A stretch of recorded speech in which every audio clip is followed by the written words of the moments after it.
കാരണം എല്ലാ കഴിവുകളും ഈ ലോകത്തെ മറ്റത് ആ നിത്യതയ്ക്ക് മറ്റുള്ളവരെ ഒരുക്കുക, അതാണ് ഏറ്റവും വലിയ പരോപകാര പ്രവൃത്തി. അതിലേക്കാണ് സംസ്ഥാന സൂര്യനാളൻ നമ്മെ ക്ഷണിക്കുന്നത്.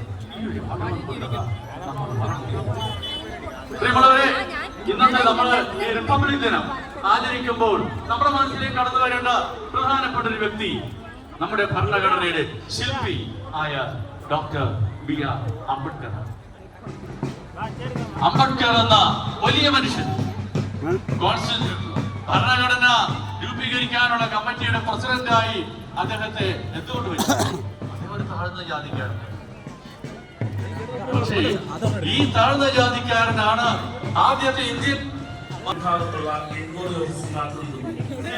ഇക്കണോമിക്സിലും ഡോക്ടറേറ്റ് എടുത്ത് ഇല്ല. അതുകൊണ്ടാണ് ഈ താഴ്ന്ന ജാതിക്കാരനായ അംബേദ്കർ വഹിച്ചു. UK